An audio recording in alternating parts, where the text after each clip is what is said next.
Nats Chat is brought to you by Walters. Walk on over to Walters this Saturday night to watch the big fight, Jake Paul versus Hasim Rahman Jr. Register to receive one free Mike's Hard Lemonade. Here's the pitch to Pete Alonso. Alonso launches one to left field. This one is deep left center. Yadiel Hernandez not going to get it, and this one is gone. It just clears the fence. That one never sunk at all.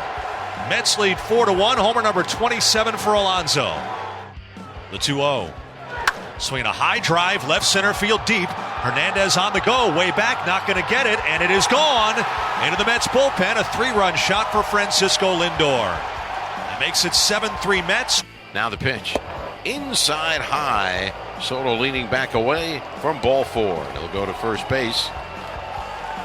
Walking for the third time in the game. And listen to the hand again for the Nationals fans.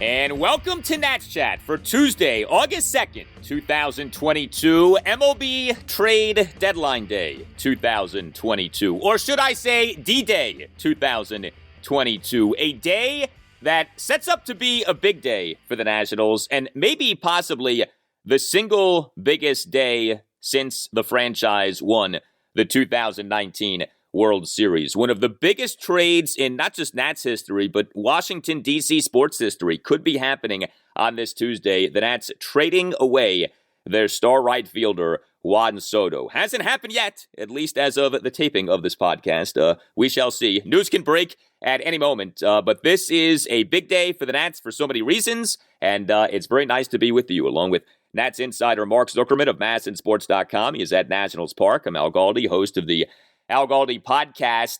The Nats lost on Monday night, lost game one of a three-game series against the National League East leading New York Mets at Nationals Park. 7-3 was the final. And I tell you what, if that was the final game for Juan Soto as a Nat, boy, did he go out in style. A grandiose home run off the ex-Nat Max Scherzer, 3 walks. But at the same time, we also had the Nats losing the game and losing rather convincingly. So, you had an interesting juxtaposition of why you should keep Juan Soto. He's great. By the way, you also had an outfield assist and a stolen base. But you also had reason for why the Nats should trade Juan Soto. The team is not very good right now. Mark, this shapes up to be someday. How are you? Doing fine, Al. I'm, as we tape this, a little bit surprised that we don't have more actual news to discuss yet. There was one trade on Monday, and it was not one that many people were anticipating and not really a big name at all, with Ehire Adrianza going back to the Braves.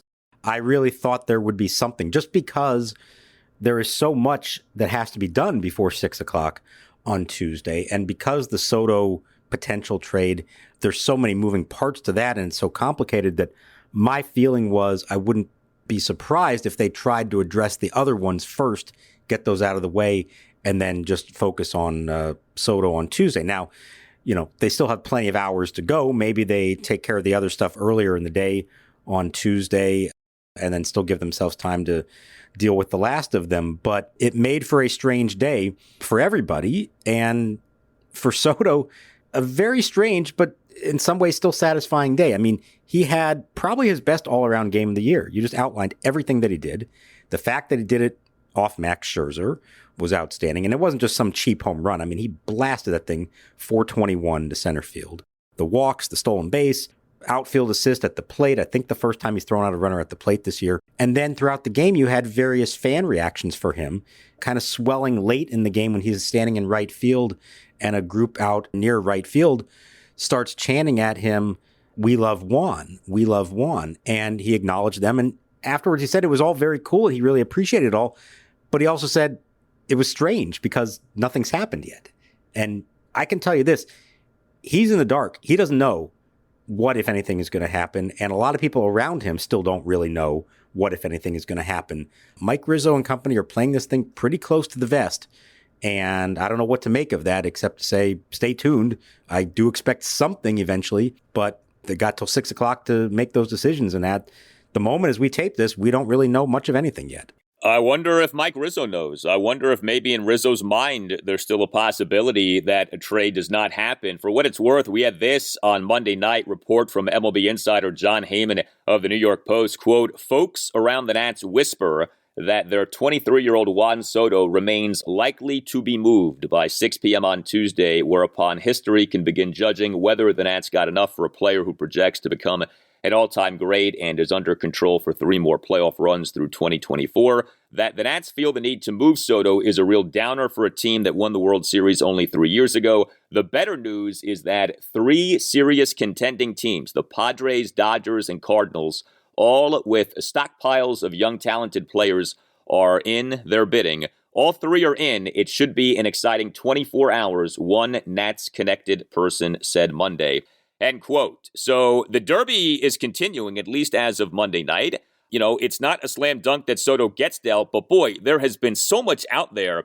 You feel like something probably is going to happen. I mean, it's not often that you have this much out there regarding one guy potentially being dealt and then the guy isn't dealt. But, you know, this is such a unique circumstance. I'm not sure how much the past means for this. I mean, this is really rare. A player who is so young, so good, under team control for 2+ seasons to go, legitimate superstar, could command in excess of $500 million in a contract extension.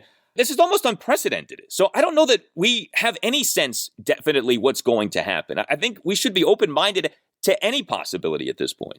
Yeah, I agree. And anything that's being put out there is being put out there from somebody who has a reason for putting it out there. So it would behoove some people in this process to try to make it sound like there is this robust market for him. And yeah, we think he's going to go, because perhaps you're now trying to convince those other executives of teams in the mix for him to up their offer and to keep pushing to try to get it done. Well, if the time comes at 6 o'clock on Tuesday and none of those offers does actually meet what Rizzo has decided Juan Soto is worth, and as we know, it's going to be a very high price to pay for him, he doesn't have to take it. This isn't the case of, I've just got to take whatever the best offer is. As we've said all along, he can decline them all, move on, readdress this in the winter. So not to say that it can't happen, and there's certainly a good chance, and a lot of people, are braced for it and prepared for it to happen. But I also, in the back of my mind, keep saying, if somebody doesn't meet that offer, Rizzo's not compelled at all to do this. And there's certainly a reasonable chance that he doesn't. And come tomorrow night, we're talking about Juan Soto and how he did on Tuesday night facing Jacob deGrom and still as a member of the Nationals.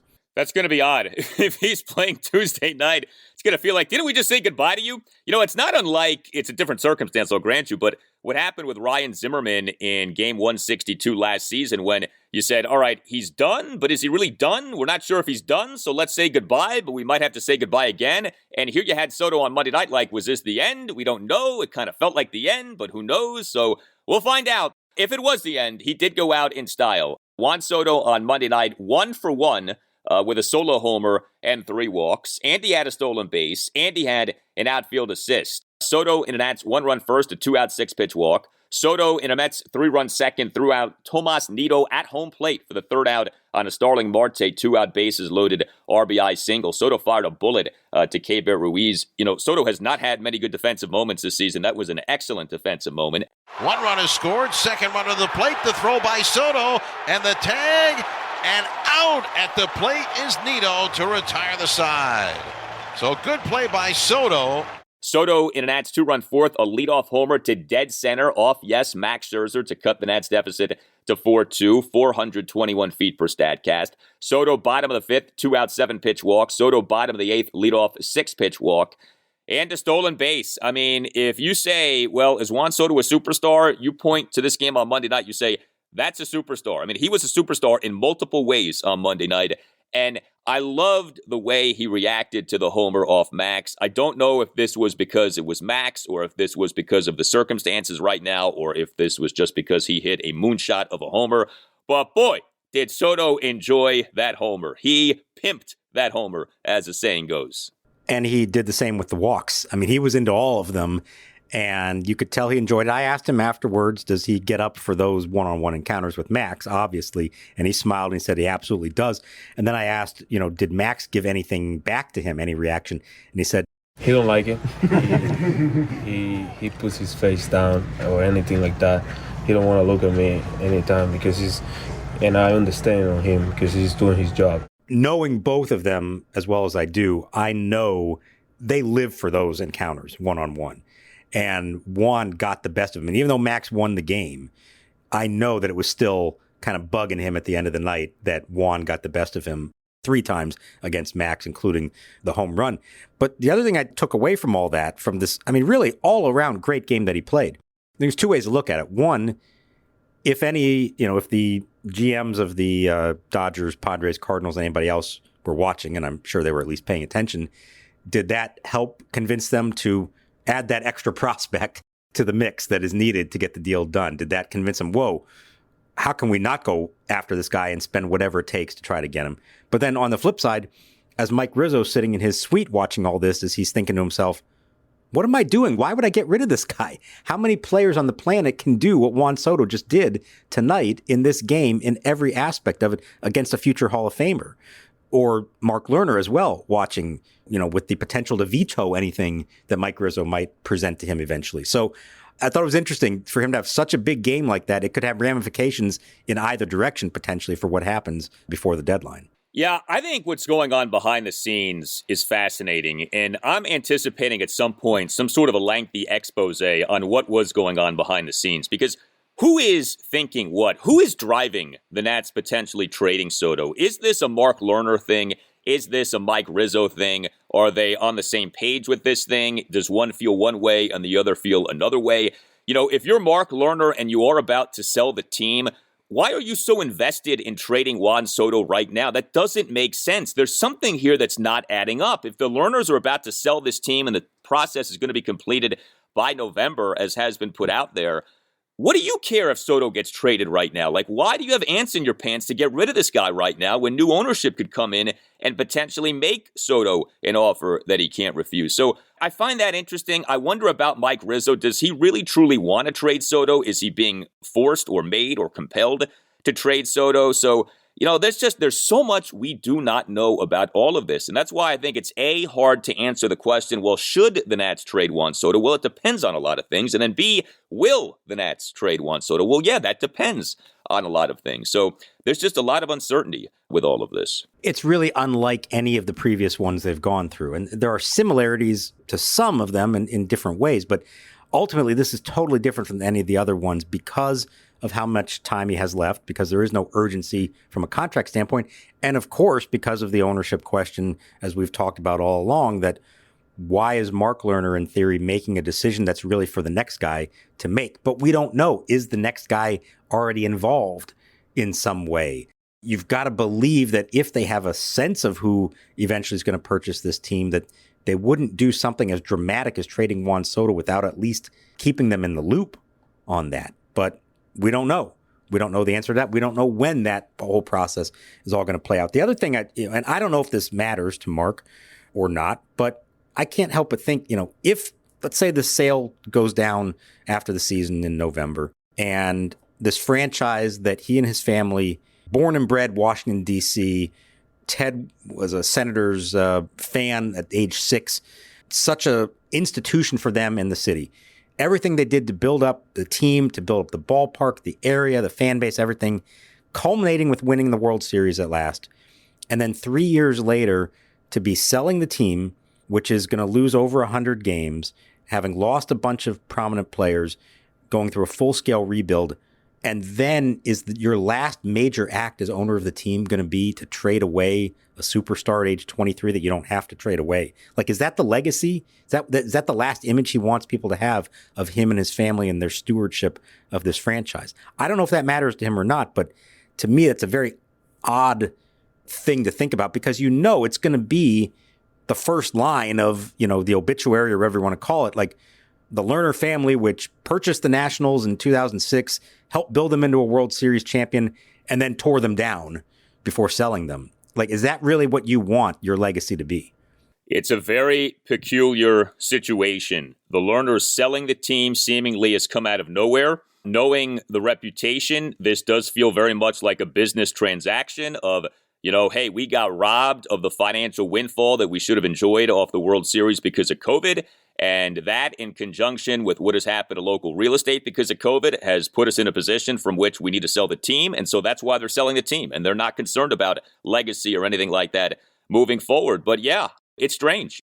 It's a very odd situation, and you have this confluence of so many different things. You have the ownership situation, you have the complete collapse of the team, you have this realization that I think more and more people are coming to, that the drafting and player development has been woeful. You have the Juan Soto looming free agency. You have all these things kind of coming together right now.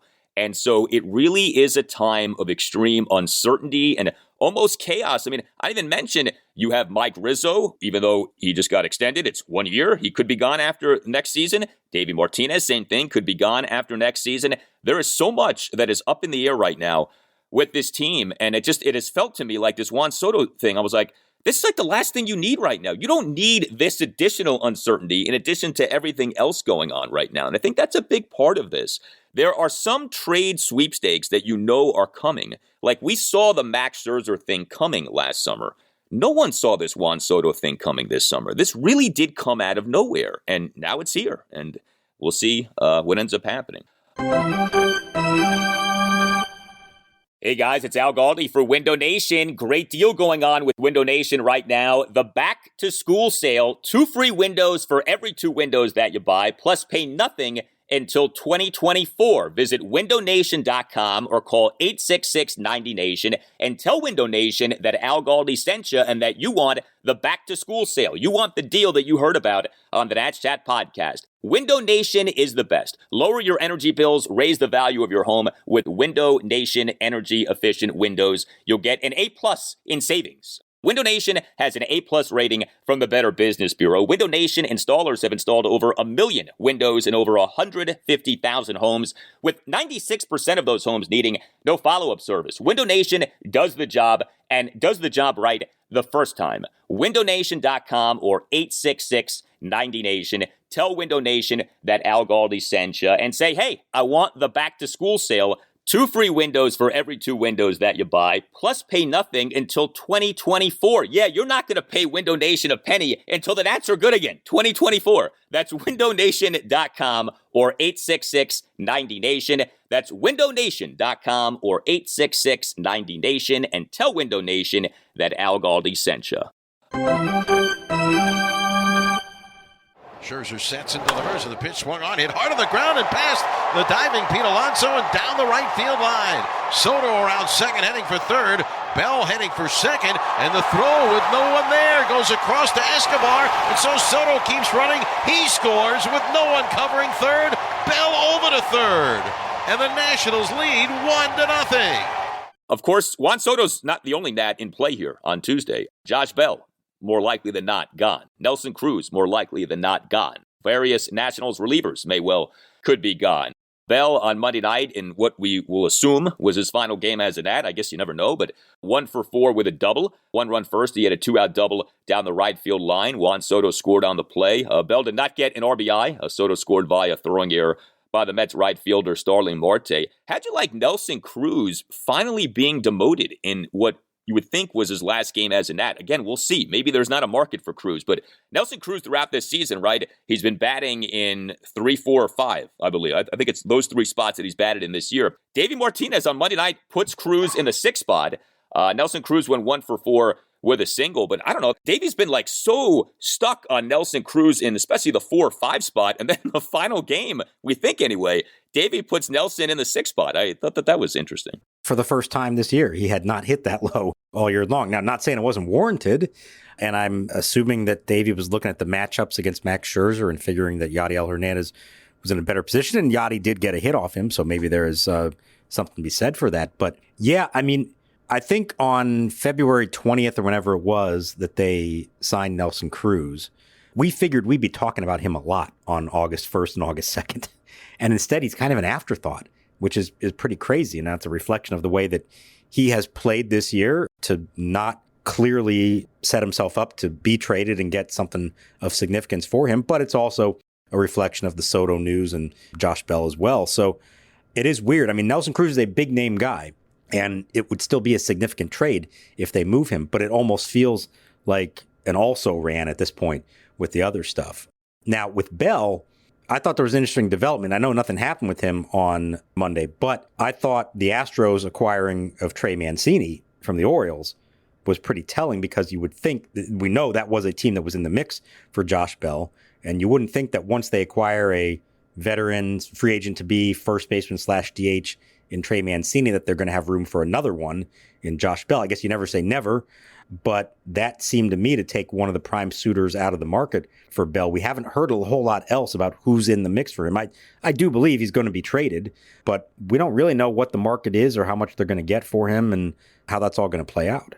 Yeah, and it's worth noting that Trey Mancini went for two fairly decent prospects. It was a 3-team trade, Orioles, Tampa Bay, and Houston, and the O's got back the Rays' number 6 prospect, this guy Seth Johnson, a pitcher, and the Astros' number 12 prospect. These rankings are per MLB Pipeline, Chase McDermott. So, just to give you an idea of, well, if Mancini can bring back two, decent pitching prospects, not like top 100 guys, but guys, if you look up what these guys have done, like there's some promise to them. Maybe Bell can get you something like that for the Nats. And the Nats obviously could more than use something like that right now. Yeah, with Nelson Cruz, I really thought that he was going to be the Nats' 2022 version of Kyle Schwarber. He's not here for long, but he hits a bunch of home runs. You end up having a lot of fun with him on the Nats during his brief time with the team, and then you trade him. And it obviously did not work out that way.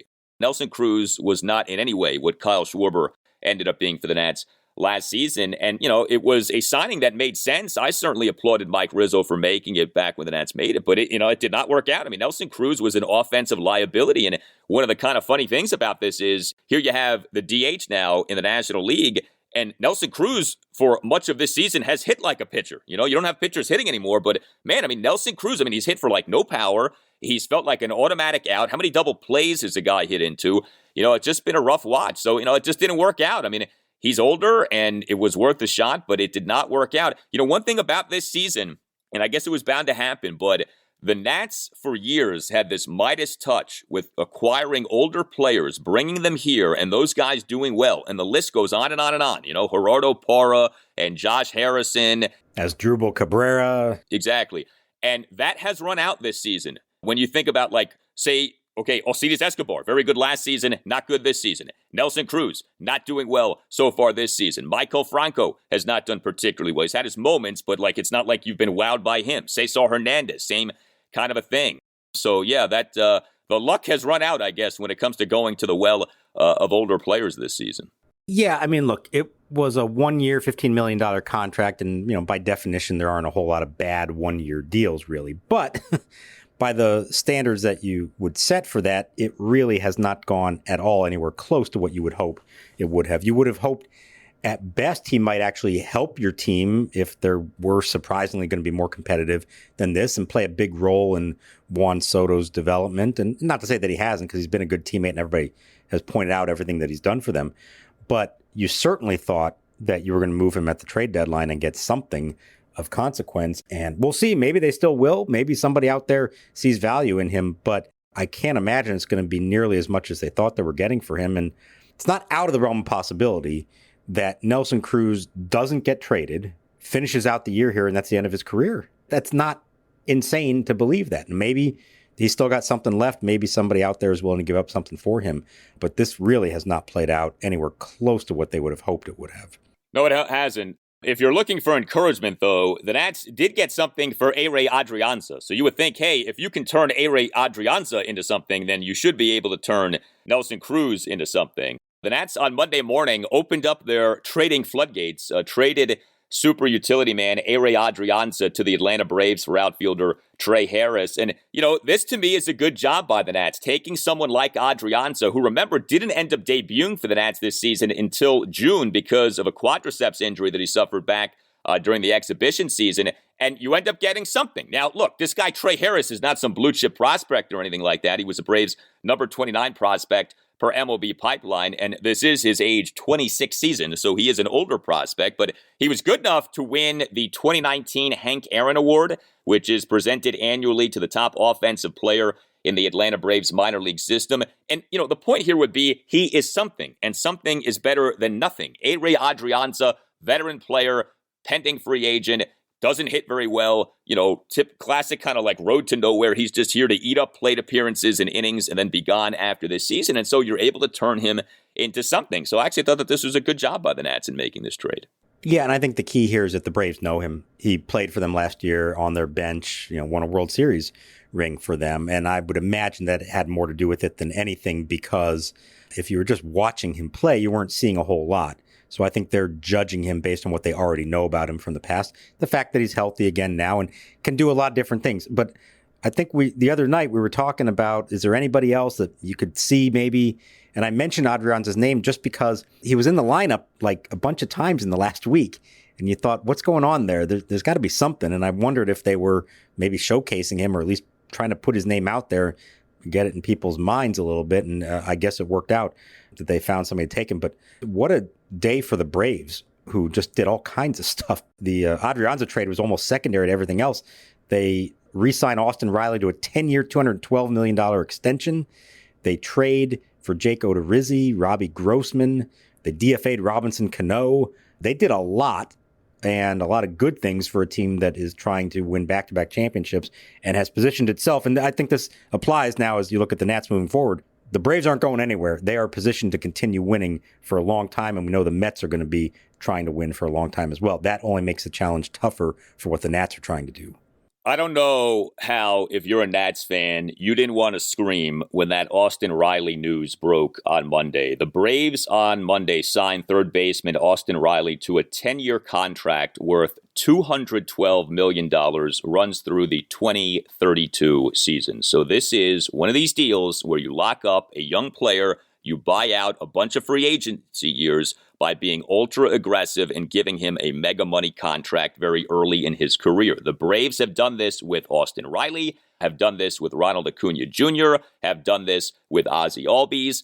And look, Austin Riley is not a Scott Boras client. I don't know if the Nats ever tried to do this with Juan Soto. I tend to think the answer probably would have been no, given how good Soto is and given who the agent is. But, I've asked around about this. It doesn't sound like the Nats ever aggressively pursued this with Soto. And we know that the Nats haven't done this with other players, right? Signed them to one of those contracts that, by the way, were pioneered years ago. John Hart was doing this in the 90s with the Cleveland Indians. You buy out the arbitration years, and then sort of the trade-off for that is you also get to buy out a few of the free agency years. The Nats have never done that. Didn't do that with Bryce Harper or Steven Strasburg or an Anthony Rendon or a Trey Turner or a Juan Soto. And again, every situation's different. Maybe these guys weren't open to doing those things. But man, how do you not wonder, how come the Braves keep doing this with players and the Nats can't do this with their players? They have done a brilliant job of it. I think who the players are represented by has something to do with it, but they are aggressive early in the process, earlier than most teams would. Now, I think Riley, he's got 3 years of control left. They bought out 3 arbitration years. So in theory, he's only 1 year ahead of Soto in terms of his major league tenure and all that. But they got him now while he's on a hot streak. He's been performing out of this world for them this season. Props to them. Alex Anthopoulos and company have done a brilliant job of building a team and maintaining and keeping that team together. And you've got to believe that at least for another good 3-4 years, they're going to be elite. Now, maybe eventually all those guys start to get older and it doesn't work out for them. But to this point, it's hard not to look at them and not feel some jealousy about what they've been able to accomplish. Yeah, and not ask the question, how come they can do that and we can't do that? I mean, right now, given the state of the Nats, it's hard not to look at other teams and say, how come they can do these things and our team isn't doing those things? I mean, I didn't bring this up on the last show because, we're trying not to depress everyone every show, but Austin Voth, did you see what he did on Sunday afternoon? Oh, yeah. Austin Voth in a 3-2 Orioles loss at Cincinnati, 5 scoreless innings, 6 strikeouts, versus no walks. Austin Voth now with the O's, 11 games, 7 starts, 31 2/3 innings, ERA of 2.84. He has an ERA under 3. And yes, it's a small sample size. And yes, maybe Austin Voth wakes up a week or 2 from now and remembers that he's Austin Voth and starts, struggling again like he did with the Nats for years. But why is it that he with the O's already has given them more production than he ever gave the Nats over 4+ major league seasons with the Nats? Like, how do you not ask that question? If you're Mike Rizzo, how do you not look at that and say, what is up with us that we can't get this out of this guy? He goes to the O's and in 5 minutes, he's got an ERA under 3. Like, these things really stand out right now, given the state of the Nationals. it does not reflect well in the Nationals organization. It just doesn't. There's no way you can look at that, even in a small sample, and say that that makes you feel good about what the Nationals are doing at a full organizational level in terms of their drafting, their developing, their coaching, their analytics, you name it, for whatever the reasons are behind it. He's not the first, but it's maybe the most dramatic example of it, at least something to flip that quickly from one extreme to the other. And it does make you ask, like, what's really going on here? And how do they correct this? You're talking about major organizational overhauls of things in the way they go about it. It's disappointing, I think, for a lot of people to see that happen, because they hung on to him as long as they did because there was a belief that there was more in there, that he was better than he was showing. They finally got to a point they said, we've seen all there is to see, we're going to drop him. And then to see him have immediate success somewhere else. I know there are people in the organization that were saying, see, we knew there was something there. Why couldn't you guys get the best out of him? Who's to blame for that? It's not a good look, obviously. No, it's not.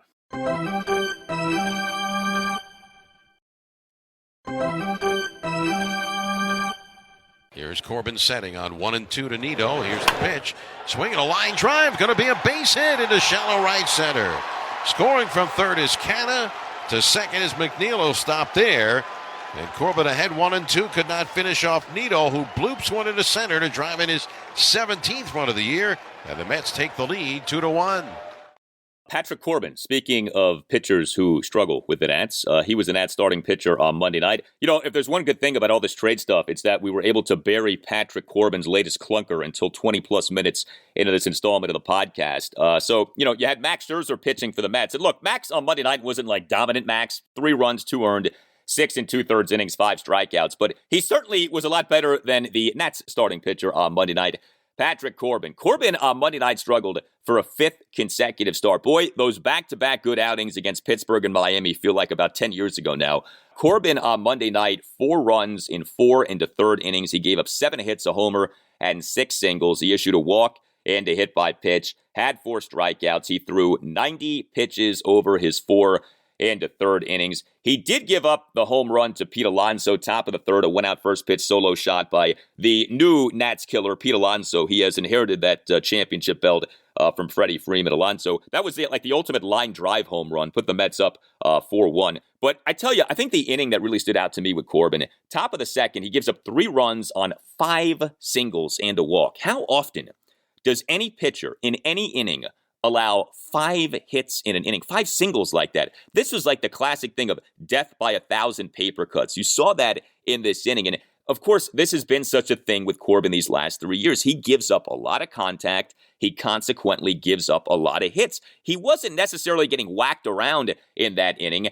There was that infield single by Brandon Nimmo on a 1-2 pitch on what seemed like a boo-boo by Keibert Ruiz. It was a tapper between Corbin and Ruiz. Corbin and not Ruiz, for some reason, fielded the ball, and the Nats' fielding of the play developed too slowly. Nimmo ultimately was ruled safe at first upon replay review. But man, it was just like, wow, 3 runs on 5 singles and a walk. It feels like only Patrick Corbin can do that right now. And as was the case in his last start, which was the disaster in L.A., it all came with 2 outs and a lot of times with 2 strikes. 4 straight hits with 2 outs. 3 of them came with 2 strikes. The only reason the inning ended was because Juan Soto made a perfect throw to the plate on Starling Marte's single to right. The inning would have continued if not for that throw, and who knows what would have happened from there. This is quintessential Patrick Corbin right now, and nothing seems to be doing anything to change it. The numbers now, 4-15 is the record. The ERA is 6.57. And get this, I looked up the highest ERAs in the majors basically this century, since 2000. The only pitcher to finish a year with a higher ERA than 6.57 among those who qualified for the ERA title was the great Jose Lima, who did it twice. In 2000, 6.65 with the Astros, and then in 2005, 6.99 with the Royals. As we've said, typically pitchers who are that bad don't get the opportunity to throw so many innings that they still qualify for the ERA title. As of now, Patrick Corbin is on pace to do that, potentially be the major's first 20-game loser in almost 2 decades. Nothing is changing. It's the same thing over and over. There's really nothing new to say here. This is who he is. And it makes you wonder, if you put Patrick Corbin right now on the Orioles or on the Rays or on the Dodgers or on the Braves or pick your smart team, what would the numbers look like? Would he still be this bad? Corbin is dead last among all qualified pitchers in both ERA and WHIP. You mentioned the 6.57 ERA. The WHIP is at 1.77, and it's not even close. The gap between him and the next worst guy in each category, it's like the Grand Canyon. The next worst ERA among qualified pitchers this season is German Marquez of Colorado at 5.29. Corbin is last at 6.57. Marquez next to last at 5.29. Like, it's been that bad for him this season, and things get worse, not better. And, well, we'll see. So the bullpen for the Nats on Monday night, 5 relievers combined to allow 3 runs in 4 2/3 innings. We mentioned Steve Cishek on the last installment of the podcast as potentially having emerged as a trade chip. We've said with Cishek, when he's on, he's good. When he's not on, he's not so good. And he was not on Monday night. Whereas Juan Soto put on a proper showcase of himself prior to the trade deadline, Steve Cishek did the opposite. He got charged with 2 runs, recorded just 1 out. He had a Mets 3-run 6th, issued a 2-out hit-by-pitch of Starling Marte. How many hit-by-pitches is Steve Cishek going to issue this season? And then gave up a 2-out, 3-run opposite field home run to Francisco Lindor to left center for a 7-3 Mets lead. And then Cishek issued a walk, a 2-out, 5-pitch walk of Pete Alonso. Not good for Steve Cishek on Monday night. It's 11 hit by pitches in only 44 1/3 innings. It's the second highest total in the league, despite the fact that he's thrown far fewer innings because he's a reliever than anybody else on that leaderboard because they're all starters. It's a weird aspect of all this. And like you said, he had been on a nice run. He hadn't given up a run in quite a while. And you thought, well, maybe you get some trade value for him, but this one is not going to leave a good taste in anybody's mouths who might be interested in him, and that's disappointing. And another guy who, when they signed him, the thought was pretty clear. Get what you can out of him, and then flip him at the trade deadline. I don't know for certain that they're going to be able to do that. I don't know that they're going to get much of anything for him before the end of the day Tuesday. You tell us what you think. Hit us up on Twitter at Nats_chat. You can email the podcast, natschatpodcast@gmail.com, including if you would like to sponsor the Nats Chat Podcast. Hit up Tim Shover's natschatpodcast@gmail.com. You can get yourself or someone you know a Nats Chat Podcast t-shirt by going to natschatpodcast.square.site. That's natschatpodcast.square.site. All Nationals radio highlights on Nats Chat are courtesy of 106.7 The Fan. We shall see what happens on Tuesday, and we will be back with you to discuss whatever goes down on the Wednesday installment of the Nats Chat Podcast. For Mark Zuckerman, I'm Al Galdi. Thank you for listening, and we'll talk to you next time on the Nats Chat Podcast. Here's the wind and pitch. Swing a high drive, left center field deep. Nimmo going back on this one to the warning track. He's out of room, and it's gone! Juan Soto takes Max Scherzer deep into the brewhouse red seats. He pulls the Nationals within 4-2 with his 21st home run of the season. His first career hit against Max Scherzer is a towering home run to left center field. Pretty much a no-doubter for the Nationals right fielder. And they're on their feet saluting Soto as he crosses the plate.